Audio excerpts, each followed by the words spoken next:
मित्रांनो, नेहमीची येतो मग पावसाळा असं जसं असतं तसं दरवर्षी उन्हाळा सुद्धा तसाच पद्धतीनं दरवर्षी येत असतो.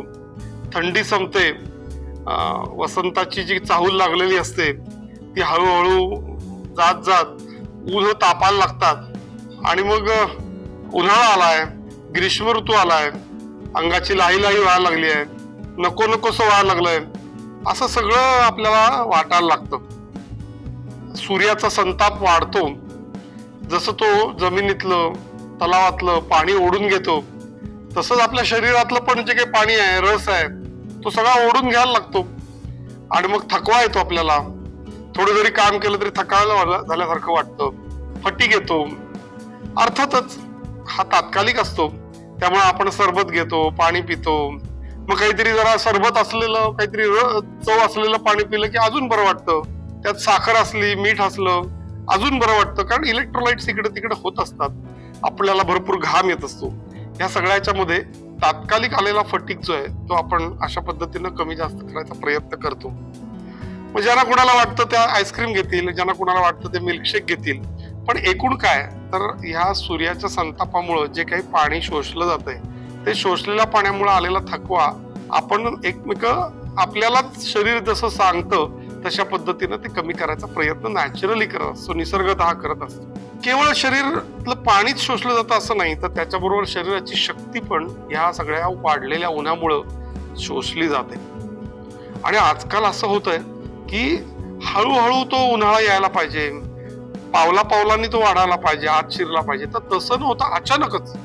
आणि जेव्हा नको तेव्हा, म्हणजे आजकाल या वेळच्या तर उन्हाळ्यामध्ये तुम्ही बघितलं असेल की जे टेम्परेचर आपल्याला मे महिन्याच्या दुसऱ्या तिसऱ्या आठवड्यामध्ये दिसायचं ते एप्रिलच्या पहिल्या दुसऱ्या आठवड्यातच दिसायला लागलं. हे जे सगळं निसर्गाचं विचित्र वागणं आहे, या सगळ्या विचित्र वागण्यामुळे पूर्वीपासून आपण जे करत आलो आहोत त्या गोष्टी करण्याची गरज तितकीच महत्व त्याचं आता वाढलेलं आहे, हे नक्की आहे. परंतु ते अधिक तीव्र झालंय, अधिक काळ आपल्याला सहन करायला लागतंय. त्याच्या उपाययोजनेचे जे आपण तांत्रिक बदल, म्हणजे उदाहरणार्थ एसी आहे आपण वापरतो, अजून काय कारमध्ये एसी वापरतो, हे जे सगळे आपण करतोय त्याच्यामुळे सुद्धा येणारे वेगळे वेगळे आजार, परिणाम शरीरावरचे, हे पण आपल्याला भोगायला लागतात. कारण टेम्परेचर एवढं वाढलं, एसीचं टेम्परेचर आपण तेवढंच वाढून घेतो, कमी करून घेतो, म्हणजे थंड आपल्याला तेवढंच हवं. कारमध्ये पण आपण तेच करतो. मग कारमधनं उतरून आपण कुठेतरी शॉपिंगला जातो किंवा कुठल्या तरी कार्यक्रमाला जातो किंवा इकडे तिकडे फिरतो. त्यामुळे केवळ उन्हाची तीव्रता वाढली आहे म्हणून नव्हे, तर त्या उष्णतेबरोबर सुद्धा या एसी मुळे वाढलेला कोरडेपणा आहे. किंवा आत्ता मी एसी मध्ये आहे आणि आत्ता मी उन्हामध्ये, आत्ता मी उन्हामध्ये आणि गेल्यानंतर लगेच एसी मध्ये, हे जे आपण वाकडं तिकडं एकमेकाच्या विरोधातलं जे शरीरावरती परिणाम घडून आणतो त्याचे सुद्धा शरीरावरती वेगळे परिणाम आहेतच ना. तर मला असं वाटतं की फक्त उन्हाचा परिणाम, फक्त तापलेल्या उष्णतेचा परिणाम एवढं विचारात न घेता आपण ह्या सगळ्या गोष्टींचे बदल जे आपल्या शरीरावरती सतत मारत आहोत त्याचाही काहीतरी शरीरावरती परिणाम होत असेल ना, याचाही विचार करण्याची गरज आलेली आहे. आणि त्याचा काय परिणाम होऊ शकतो तर शरीरामध्ये कोरडेपणा जास्त, जशी उष्णता वाढते तसंच त्याच्याबरोबर कोरडेपणा जर वाढत असेल तर काय होईल, शरीराची त्वचा फाटेल. जसं जमिनीचं होतं, जमीन फाटायला लागते, तसंच शरीरामध्ये शरीराची त्वचा फाटायला लागते, नाकातली त्वचा फाटायला लागते. अशा वेगवेगळ्या कोरडेपणाच्या सुद्धा वेगवेगळ्या गोष्टी या शरीरामध्ये घडायला चालू होतात. मग या सगळ्याचा आपण एक वेगवेगळ्या प्रकारे विचार करतो आणि मग थंडावा घ्यायचा प्रयत्न करतो. पण लक्षात घ्या, कुठल्याही प्रकारचा गोष्टीचा मॅनेज करत असताना, जसा एसी हा खूप चिल्ड असलेला त्रासदायक, तसंच पाणी सुद्धा एकदम फ्रीजचं चिल्ड असलेलं किंवा फ्रोझन वॉटर ज्याला म्हणतात तसं, किंवा आपल्या आईस मध्येच आजकाल सरबत घेऊन तेच पाईपनी प्यायची जी सवय लागली आहे तसं, मला असं वाटतं की एखाद्याचा आपण जेव्हा कॉन्ट्रास्ट विचार करायचा त्यावेळेला सुद्धा त्याला हळूहळू गार करणं खूप गरजेचं असतं. एकदम आपण जर चिल्ड तापून आल्यानंतर जर घेतलं तर त्याचे परिणाम खूप वेगळे होतात. शरीराला दोन्ही तापलेल्या गोष्टीची लँग्वेज आणि त्याच्या बरोबर अचानकच मिळालेली एकदम फ्रोझनची लँग्वेज कशी अकोमोडेट करावी हे कळत नाही. आणि कळत नाही की शरीर हँग होऊन जातं. लक्षात ठेवा, आपल्याला आपला मोबाईल माहितीये, पटापट पटापट आपण जर काही बटन दाबली त्याला नक्की कळत नाही तुला नक्की असं हवंय का तसं हवंय. तसंच आपण शरीराला जेव्हा एकमेकांच्या विरोधातल्या गोष्टी देतो त्यावेळेला आपल्या शरीराला सुद्धा कळत नाही की मी नक्की कसं ऍडजस्ट करूया दोन्हीशी, आणि जेव्हा ते कळत नाही तेव्हा ते हँग होतं किंवा शॉक मध्ये जातं. मग काय होईल तुमच्या माझ्या हातात नाही.